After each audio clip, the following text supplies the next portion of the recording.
జరగకూడదు. చర్చ జరిగితే ఇది ప్రమాదకరం, ప్రజలందరూ కూడా దీన్ని ఆమోదిస్తారు, దీన్ని ఆహ్వానిస్తారు. కాబట్టి మావుగన్ అనేటువంటి దాన్ని మొదట్లోనే తుంచివేయాలనేటువంటి ఆలోచనతో దాని పేరు ప్రారంభించినటువంటి రోజు నుంచి కోట్లాది రూపాయలు ఖర్చు చేసి సొంత మీడియా, సోషల్ మీడియాలకు సంబంధించి రోలింగ్ చేయడం, దానికి వ్యతిరేకంగా రకరకాలైనటువంటి కార్యక్రమాలు చేయడం మొదలుపెట్టాడు. మొదట 2 రోజుల్లో తెలిసినటువంటిది చూసి అది మొత్తం గోదాట్లో కలిసిపోయింది. దాంతో చంద్రబాబు నాయుడు ముఠ ఇది కుదిరే పని కాదు, జనాలు దాని పట్ల చర్చ ప్రారంభమైంది, ఇది ప్రజల్లోకి ఉధృతంగా పోతుంది, కాబట్టి దీనికి సంబంధించినటువంటి విషపన్నాగాలు ప్రారంభించాలనేటువంటి ఆలోచన చేసి ముందు మంత్రులను దించారు, ఆ తర్వాత ఎమ్మెల్యేలను రంగంలోకి దించారు. ప్రతి ఎమ్మెల్యే దీని గురించి మాట్లాడాలన్నారు. ప్రతి ఎమ్మెల్యే కూడా జగన్మోహన్ రెడ్డి గారిని, మావుగన్ని వ్యక్తిగతంగా దూషించాలి, మావుగన్ మీద, దాని పేరు మీద మీరు అసహ్యంగా మాట్లాడాలి, మీ స్థాయిలో మీరు ఏ విధంగా మాట్లాడతారో ఆ స్థాయిలో మాట్లాడితే దానికి మార్పు అని చెప్పారు. దానికి సంబంధించి మన అంత రాష్ట్రంలో అన్ని జిల్లాల్లో ఉండేటువంటి ఎమ్మెల్యేలు పోటీపడి అట్ట మాట్లాడినటువంటి వాడికే రేపు వచ్చేటువంటి మంత్రివర్గ విస్తరణలో మీకు బెర్తలన్నీ కూడా ఖరారు చేస్తాం, భవిష్యత్తులో మీరు అడిగినటువంటి పనులు చేస్తాం. ఎవరైతే విమర్శించారో ఆ స్థాయిలో ఉన్నటువంటి వాళ్ళ ర్యాంకింగ్ పెరుగుతుంది. మీరు పరిపాలన చేయకపోయినా, అవినీతికి పాల్పడ్డా, అక్రమాలకు పాల్పడ్డా, ఇటువంటి జగన్మోహన్ రెడ్డి గారు తీసుకొచ్చినటువంటి ప్రతిపాదన ప్రజల్లోకి వెళ్ళేటువంటి పరిస్థితుల్లో ఎవరైతే మీరు ఎక్కువగా దాని గురించి మాట్లాడతారో, ఎక్కువగా విమర్శిస్తారో, వ్యక్తిగతంగా దాడులు చేస్తారో, జగన్మోహన్ రెడ్డి గారి మీద, ఆ మావిగన్ యొక్క విధానం మీద మాట్లాడతారో వాళ్ళందరికీ కూడా అన్ని రకాలైనటువంటి ప్రమోషన్స్ ఇస్తామని చెప్పి దాని మీద చర్చ జరగకుండా ప్రజల దృష్టి మరల్చడానికి ఓ తీవ్రమైనటువంటి ప్రయత్నం జరిగింది. ఇదంతా ఒక ఎత్తు అయితే, దీంట్లో భాగంగా రాధాకృష్ణ ఆంధ్రజ్యోతి ఏబిఎన్కి సంబంధించినటువంటి వ్యక్తి చెత్త పలుకు కార్యక్రమం, అది చెత్త పలుకు కార్యక్రమం. చెత్త పలుకు కార్యక్రమంలో కొన్ని మాటలు ఆయన మీడియా ద్వారా చూపించాడు. నాకు తెలిసి రాధాకృష్ణ కడుపుకు ఏమి తింటున్నాడో తెలియదు, కానీ నిజంగా అన్నం తినేవాడే అయితే, అన్నం తినేటువంటి ఏ వ్యక్తి కూడా మనిషి జన్మ ఎత్తినటువంటి వాడు, మనిషి జన్మగా బ్రతికేటువంటి వాడు ఇలాంటి మాటలు మాట్లాడు. అతను మాట్లాడినటువంటి చందాలమైనటువంటి మాటలు, భాష, మహిళలు ఈ సమాజం చూడాల్సినటువంటి అవసరం ఉంది. కాబట్టి నిజంగా బాధాకరమైనటువంటి విషయం సరే, ఇటువంటి దగులుబాజీలు మాట్లాడేటువంటి మాటలు చూపించేటువంటివి ఎంత దిగజారుడుతనం అనేటువంటి దానికి ఒక్కసారి ఆ వీడియో కూడా మీకు ప్లే చేసి చూపిస్తాం, చూడండి. చివరికి ఎంత దిగజారిపోయాడు అంటే రాధాకృష్ణ మా వ్యక్తిగత జీవితాల గురించి, మా కుటుంబ సభ్యుల గురించి, మా భార్యల గురించి, వైఎస్ఆర్ కాంగ్రెస్ పార్టీకి సంబంధించినటువంటి నాయకులు అంటే మా పార్టీకి సంబంధించినటువంటి మా అందరి భార్యల గురించి ఈరోజు మాట్లాడుతున్నాడు. రాధాకృష్ణ, నువ్వు మాట్లాడేటువంటి మాటలు మహిళలు నీ ముఖాన ఉమ్మేస్తారనేటువంటిది గుర్తుంచుకో. మేము మాట్లాడడం కాదు, నీ ఇంట్లో నీ కూతురు ఉంది, నీ కూతురు దగ్గరికి వెళ్ళి ఇటువంటి వీడియో నేను వేశానని చెప్పి చూపిస్తే నీ కూతురు నీ ముఖం మీద కొడుతుందో లేదో చూడు. నీ కూతురు నిన్ను సమర్థిస్తుందా? ఇలాంటి చెత్తరాతలు ఎలా రాస్తావని చెప్పి నిన్ను ముఖం మీద కొడుతుందా? ఒక్కసారి నువ్వు ఆలోచించి. నువ్వు రకరకాలైనటువంటి మాటలు మాట్లాడతావు, ఈ సమాజానికి చాలా ఆదర్శవంతంగా ఉండాలని చెప్పి మాట్లాడతావు. నీ జీవితం ఎంత అవినీతిమయం, ఎక్కడన్నా ఆదర్శవంతమైనటువంటి జీవితం అనే దానికి రాధాకృష్ణ బ్రతుకులో వెతికినా సరే, టార్చ్ లైట్ వేసి వెతికినా సరే, నీ బ్రతుకులో, నీ జీవితంలో ఎక్కడైనా ఒక్క దగ్గరైనా నీతివంతమైనటువంటి పాత్ర కనిపిస్తుందా అంటే శూన్యం.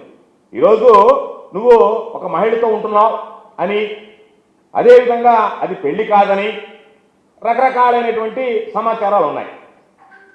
వారి వ్యక్తిగత జీవితాన్ని ఆయన రాధాకృష్ణ లాంటి ఎంత నీచుడైనా, ఎంత నీతిమాలినోడైనా, రాధాకృష్ణ లాంటి పనికి మాలిన వాడి వ్యక్తిగత జీవితాల గురించి మేము ప్రస్తావించాం. కానీ రాధాకృష్ణ ఆ మహిళను అడిగినా, లేదా ఈ వీడియోని ఆ మహిళకు చూపించినా, ఒకవేళ అనైతిక కార్యకలాపాలు మీరు సాగిస్తున్నా ఆ మహిళ కూడా మిమ్మల్ని దీని మీద తప్పుపడుతుంది తప్ప నువ్వు చేసింది మంచి అనేటువంటిది మాట్లాడుతుంది. మీరు చేసేటువంటి అనైతిక కార్యక్రమాల్లో భాగస్వాములైనటువంటి వ్యక్తులైనా సరే మీరు చేసేటువంటిది తప్పు అని మాట్లాడతారు తప్ప ఎక్కడ కూడా మాట్లాడరు. కానీ రాధాకృష్ణ గతంలో రాధాకృష్ణ మీద విమర్శలు వచ్చాయి.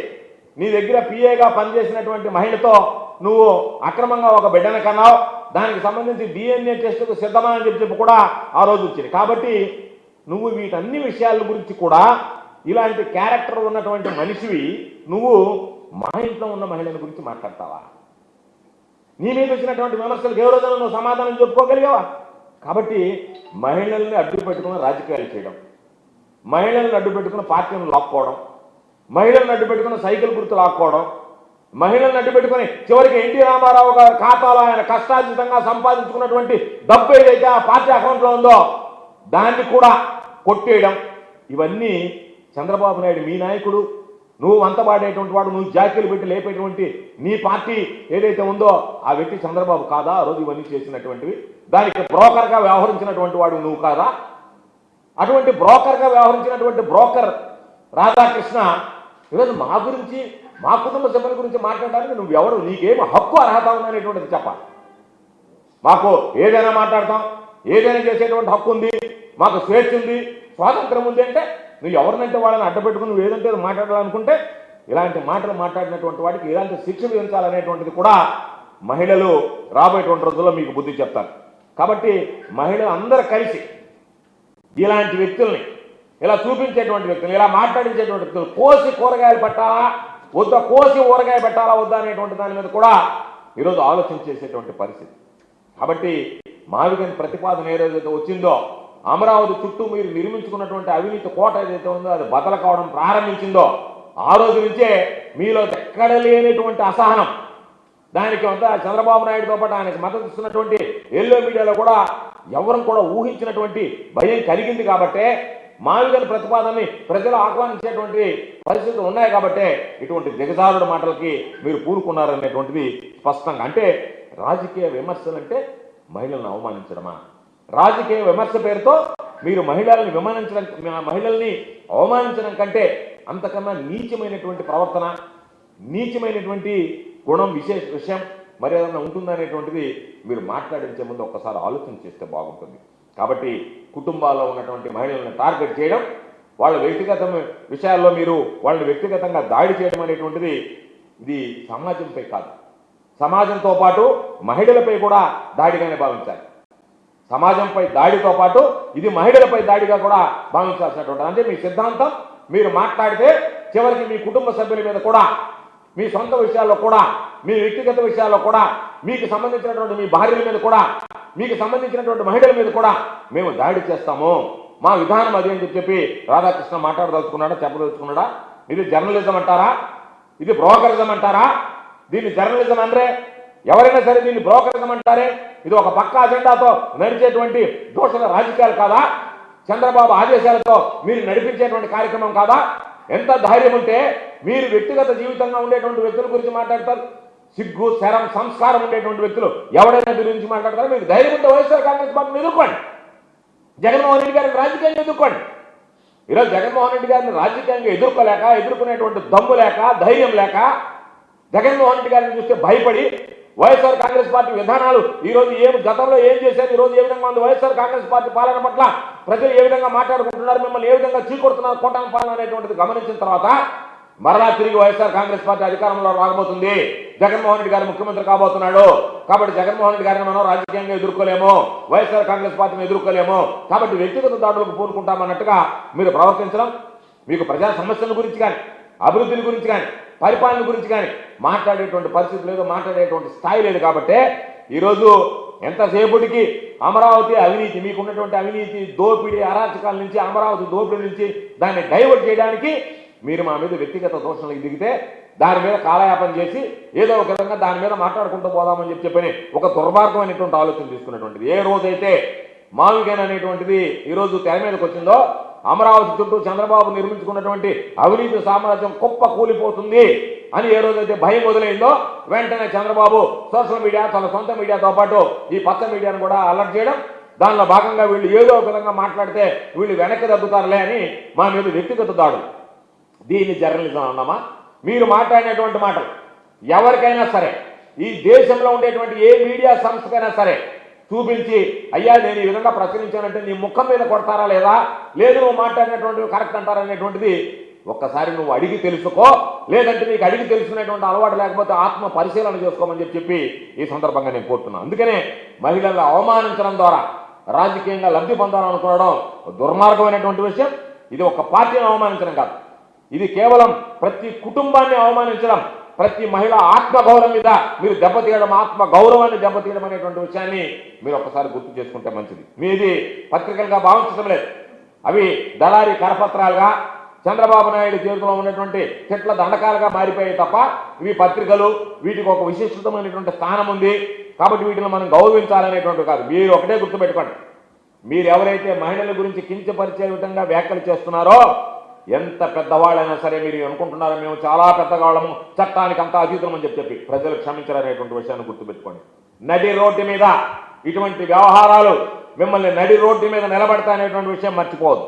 అందుకనే అసలు ఇటువంటి వ్యాఖ్యలు చేసేటువంటి వాళ్ళ సంస్కారం స్థాయి ఏంటనేటువంటిది, చంద్రబాబు మైండ్ సెట్ ఏంటనేటువంటిది ఈ వ్యాఖ్యల ద్వారా బయటపడుతుంది. వాళ్ళ స్థాయి ఏంటి, వీళ్ళ మైండ్ సెట్ ఏంటనేటువంటిది. కాబట్టి ఈ దిగజారుడు రాజకీయాలకు గుర్తుంచుకోండి, ఖచ్చితంగా ప్రజలు రియాక్ట్ అవుతారు.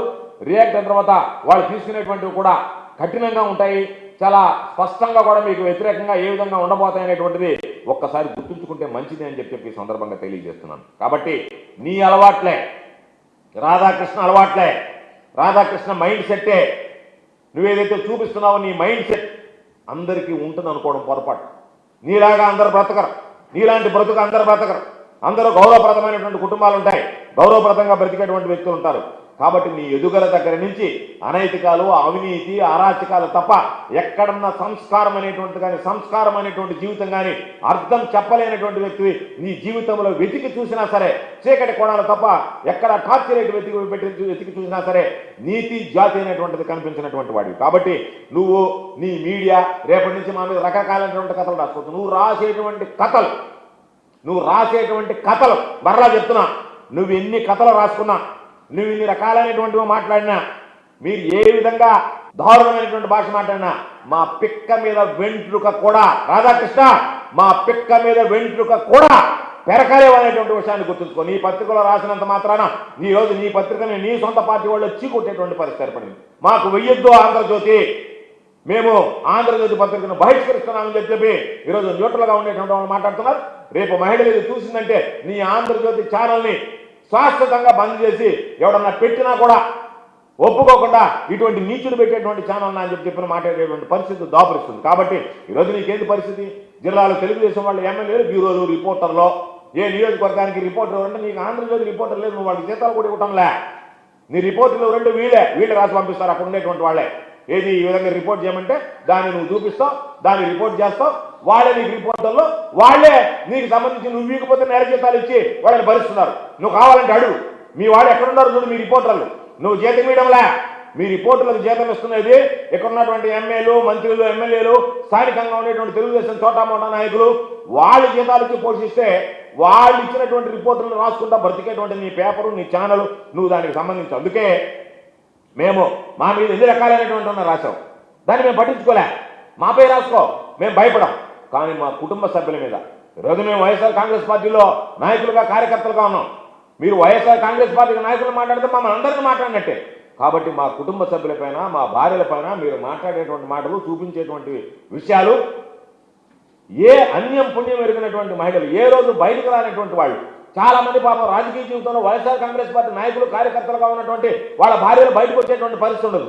అందరూ నీలాగా ఈరోజు నువ్వు చేసినటువంటి వాకాలకి నీ భార్య నిన్ను విడిచి కాదు లోకాన్ని విడిచే వెళ్ళిపోయేటువంటి దుర్గతి పట్టింది, భరించలేకనింది. కాబట్టి అందరూ నీలాగా వ్యవహరిస్తారనుకోవద్దు. కాబట్టి అటువంటి వ్యక్తుల మనోభావాలు గాయపరిచేటువంటి విధంగా ఈరోజు నువ్వు ప్రవర్తించేటువంటి విషయం ఏదైతే ఉందో మేమే కనుక గుర్తుంచుకో. నువ్వు అనుకుంటున్నావు నాకు ఒక పత్రిక ఉంది, నాకు ఒక మీడియా ఉంది, మేము కనుక మాట్లాడడం మొదలు పెడితే నీ చెవుల్లో శేషం పోసుకోవాల్సి వస్తుంది, గుర్తుపెట్టుకో. నీ కళ్ళకి గంతలు కట్టుకొని తిరగాల్సి వస్తుంది, గుర్తుపెట్టుకో. నువ్వేమైనా అనుకుంటున్నావా నాది పెద్ద మనగాడు పేపర్ అని చెప్పి ఎక్కడ చెప్తుంటాడు. నేను భయం పడను, భయం నా దగ్గర కూడా రాను. నీకు భయమే ఉంది, నీకు భయమే ఉంది. నీకు సిగ్గు లేదు, ఎగ్గు లేదు, రోషం లేదు, పౌరుషం లేదు, నీతి లేదు, జాతి లేదు, లజ్జ లేదు, మానవ లేదు, అభిమానం లేదు. ఏమీ లేనటువంటి వాడికి నీకు భయమే ఉంది. నువ్వు అన్ని విడిచిపెట్టినటువంటి వాడు, విడిచినమ్మ వీధికి ఎక్కినట్టుగా నువ్వు అన్ని విడిచి కూర్చున్నటువంటి వాడు, ఏదైనా మాట్లాడగలిగేటువంటి వాడు, నీదొక బ్రతుకులాగా మాట్లాడుతున్నావు. నువ్వు మాట్లాడితే నేను ఏదో పెద్ద సంస్కారవంతులాగా ఎదురు వాళ్ళకి చెప్పేదానికి నీతులు ఉన్నాయి తప్ప ఒక్క సంస్కారవంతమైనటువంటి లక్ష్యం నీలో ఉందని చూపించు. నువ్వేదో కూర్చోవడం, అందరిని ఇంటర్వ్యూలు చేయడం, దాన్ని చూసి జనాలందరూ భ్రమపడడం, వయమ్మ ఇట్లాంటి అని చెప్పాను. కాబట్టి ఏదో చెప్పాడు వెన్నెముక లేని బ్యాచ్ అని. మాదే వెన్నెముక లేని బ్యాచ్. మమ్మల్ని అంటారా వెన్నెముక లేని బ్యాచ్ అని? ఒంటరిగా వచ్చేటువంటి వాడికి వెన్నెముక ఉందా? మాకు వెన్నెముక ఉందా? ఒంటరిగా వచ్చే వాళ్ళకి అందరినీ కలుపుకొని ఈ చెత్త పత్రికలని చెత్త పలుకులు మాట్లాడించుకునేటువంటి వాళ్ళని మిమ్మల్ని కలుపుకొని మీకు వెన్నెముకుందా? మాకు వెన్నెముక ఉందా? మాకు ధైర్యం ఉందా? మాకు వెన్నెముక లేదు రాధాకృష్ణ, మాకు వెన్నెముక లేదని చెప్పడం కాదు.